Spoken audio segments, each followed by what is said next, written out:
que no se vieron en una etapa de bonanza y que ahora han aflorado y se han visto todas las lagunas del sistema, ¿no? Entonces hay que encajar esa protección pues en ese diseño de ayudas integrales de estímulo de la economía, ¿no? Las cifras que se estiman yo creo que son aceptables en ese contexto, en todo lo que se está gastando en estímulos fiscales a través de diferentes vías. A ver, antes usted ha apuntado una cosa que yo creo que esto es importante, es la diferencia que hay con respecto al paro de cabeza de familia. A ver, una de las diferencias importantes de esta situación, yo le llamo precrisis, con respecto a recesiones anteriores como la del 91, la del 2000 o incluso del 87, es que ahora lo que se está poniendo de manifiesto es que hay una cantidad de factor trabajo que no es necesario.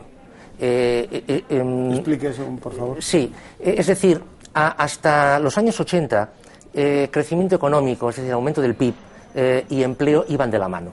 O sea, a más PIB, más empleo, desde el lado de la oferta, desde el lado de la producción, y claro, evidentemente esta gente era remunerada y consumía, con lo cual el PIB volvía a crecer por el lado de la demanda. Genial. Claro, ¿qué es lo que sucede? Se pone de manifiesto que al aumentar la productividad cada vez hace falta menos factor trabajo para producir no ya más o no ya lo mismo, sino incluso más. Con lo cual, si a la vez este incremento de productividad va acompañado, como ha ido acompañado, de un incremento del crédito, la demanda ha podido crecer a base de crédito. Es decir, alguien era remunerado, entre comillas, con un crédito, no con salario, pero sí con un crédito, y consumía. Claro, al colapsarse el crédito y al seguir aumentando la productividad, se ha puesto sobre la mesa que cada vez hacía falta menos factor trabajo. Luis Ayala, ha insistido usted mucho en las consecuencias de calidad de vida, en las consecuencias humanas, del sufrimiento, el desgarro que supone pues 1 millón de familias en las que ninguno de ellos tiene trabajo, gente que ha visto golpeada una situación que pensaba de estabilidad, y con toda la consecuencia psicológica que eso tiene, ¿no?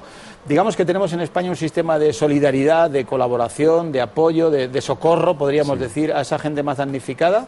¿O en una situación de crisis cada uno va a lo suyo y le importa un rábano lo que le pasa al vecino? Hay un sistema de protección social, lo que pasa es que tiene huecos importantes y que hemos terminado de verlos y confirmarlos en esta situación de crisis, ¿no? Y se juntan, la verdad es que muchas dificultades. Una son las propias inercias y lagunas del sistema tradicional, y a las que añadimos las dificultades que impone que la última red de protección social de toda esta gente está completamente descentralizada. De tal manera que tenemos un sistema, primero, con muchas lagunas, con muchas desigualdades, muy fragmentado, con prestaciones diferentes por colectivos de población, personas mayores, desempleados, pero por otro, sus sistemas de protección diferentes. Y hay comunidades autónomas que a esta gente le están ofreciendo una protección económica que duplica la de otras comunidades autónomas. Hay comunidades autónomas. Pues la verdad es que la asociación que encontramos en algunos estudios, aunque no es perfecta, nosotros decimos no es lineal, es que en general las comunidades autónomas que tienen mayores recursos, ya sea porque tienen un sistema especial de financiación o porque tienen mayor renta media, ofrecen una protección más generosa que las regiones más pobres. Los inmigrantes, podemos hablar de unas consecuencias específicas para los inmigrantes, para gente que vino a buscar trabajo cuando en España las cosas iban razonablemente bien y que ahora se encuentran en algunos casos con el desgarro de tenerse que volver a su país de origen o de quedarse aquí hipotecados, con deudas.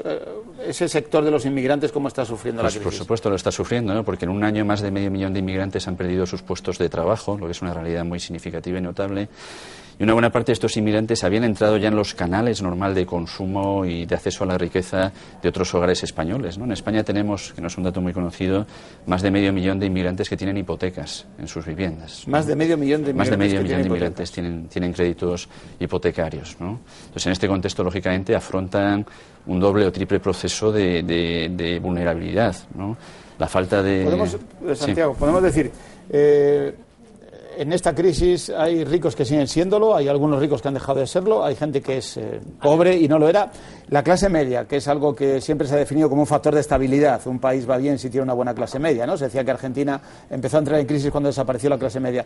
En España, la clase media, la temperatura actual de la clase media, ¿cuál es? A ver, yo lo que pienso es que una de las consecuencias, toda crisis sistémica, porque esta va a serlo, una crisis sistémica, como la del 29, como la Gran Depresión, tiene consecuencias, tiene cambios, se producen cambios sociales, cambios económicos, ¿no? Entonces, una de las consecuencias que va a tener esta crisis va a ser que la clase media tal y como la conocemos, o sea, esa clase que ha sido la que ha generado PIB, la que ha generado riqueza, etcétera, etcétera, va a desaparecer o va a cambiar su concepto, va a cambiar su conceptualidad. Sí. ¿Desaparecer o cambiar qué? Sí. Es decir, la clase media, analicemos la historia, se inventa después de la Segunda Guerra Mundial para favorecer el crecimiento económico. O sea, antes de la Segunda Guerra Mundial no había clase media. Entonces se inventa, y además se inventa en los países anglosajones, básicamente, la clase media para generar PIB, para generar consumo. O sea, se la emplea, se la remunera y esa gente consume. Bien. Entonces, esa clase media fue necesaria, ha llegado a un punto en que ha dejado de serlo. Con lo cual, cuando esta crisis acabe y venga la recuperación, el sistema productivo se encontrará con que hay una serie de elementos, la clase media, que ha dejado de ser necesaria. ¿Qué significa esto? Significará que entiendo que va a aparecer una nueva clase, pongámosle comillas, yo le llamo insiders, gente que no hace falta que sean ultramillonarios, pero son gente que va a ser muy productiva, gente que va a generar mucho valor, gente que va a estar muy especializada, y luego un resto de gente que será necesaria o no. Claro, en esa situación la clase media... ¿Comparte usted el diagnóstico? Muy parcialmente, en el sentido de que todavía yo creo que tenemos poco margen de observación para anticipar cambios tan drásticos. Sí es verdad que hay unas inercias históricas, pero que ese mismo pacto de los años 40 ya saltó por los aires en los 70 o los 80, ¿no? Y sin embargo los mecanismos de protección social, la sanidad pública, la educación pública han aguantado, ¿no? Han aguantado y con solvencia en muchos casos, ¿no? Sí, pero desde los años 70 está habiendo un retroceso del modelo de protección social. Bueno, en cualquier caso sería anterior a la... Ese golpeo a la clase media sería anterior a la crisis actual, entiendo, ¿no? Más que golpeo... No digo, al decir usted lo de los años 70... Sí, pero más que golpeo me refiero al desmontaje del modelo de protección social. No, lo que sí es cierto es que la sociedad española tiene unos rasgos muy singulares en el contexto comparado, ¿no? Y el papel de la clase media no es estrictamente igual, o la caracterización de la clase media de la que podemos hacer con otros países, ¿no? Porque somos un país, yo lo definiría como con mucha vulnerabilidad. Y eso lo hemos encontrado incluso empíricamente, ¿no? Explique eso, por favor. Sí, cuando estudiamos los datos de ingresos de los hogares y cómo van cambiando en la escala de rentas en el tiempo, nos encontramos que hay bastante movilidad en la parte baja de la distribución entre los hogares más pobres y los que están en la mitad, esa clase media. Hay cierta movilidad ascendente, descendente, pero una barrera muy grande para los saltos desde la clase media a la clase alta, en términos de renta. Eso se ve con datos de ingresos de los hogares o con datos fiscales. ¿Y qué sucede? Que esa movilidad alta en torno a la media hace que en etapas expansivas pues la gente se enriquezca rápidamente, sobre todo si tiene acceso al endeudamiento, como antes ha comentado, pero que en etapas recesivas como la actual, que con este shock macroeconómico tan grande, en muy poco margen de tiempo sí que hay un retroceso muy importante en términos de renta. En esto estoy totalmente de acuerdo, en cuanto a la movilidad, y a esto me gustaría añadir otra cosa. Es decir, en términos medios, es verdad que las medias son muy imperfectas, pero en términos medios, entre el año 1998 y el 2008, 97-2007, el salario medio en España ha crecido el 0,9%. O sea, ha crecido muy poco. Sin embargo, no ha habido un 0,9%, no es nada. Sin embargo, este incremento del consumo, este crecimiento tan magnífico que hemos tenido, ha sido debido al crédito. O sea, que en gran medida esta movilidad se ha producido por un elemento externo como es el crédito.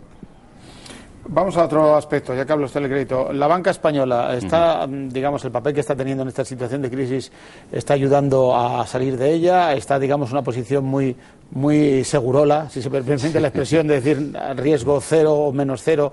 Hay gente que se queja de que teniendo un salario razonable no se le da un crédito, no le dan facilidades para un crédito. ¿Qué está haciendo la banca española? La banca afronta un proceso de ajuste muy importante en el contexto internacional y en el nacional también, lógicamente, ¿no? Y es verdad que uno de los signos que se nos había anticipado como posible medida o indicador de salida de la crisis es el acceso mucho más generalizado al crédito, y ese no lo estamos viendo. Y es cierto que los ciudadanos palpan que esas restricciones todavía se mantienen. Yo con respecto a la banca, al hablar de banca quiero decir también banca y cajas, o sea, entidades financieras. Hay un dato que se conoce muy poco también, y evidentemente no se publicita de forma interesada, y es que las entidades financieras españolas tienen una deuda de 860.000 millones de euros. Es decir, de estos magníficos créditos hipotecarios que la banca española ha dado, el 50% era dinero que ella obtenía fuera. Claro, la banca española... ¿Y eso qué consecuencias puede tener? Pues que ellos tienen que devolverlo esto, con lo cual la banca española ahora es lógico que no dé créditos. Es que es absolutamente lógico. Es lógico que no dé créditos ni siquiera a aquella gente que tiene un salario que le da una garantía. Ni siquiera, porque el salario hoy puede tener un salario, pero mañana va a conservar ese empleo. Esa es la pregunta. Igual me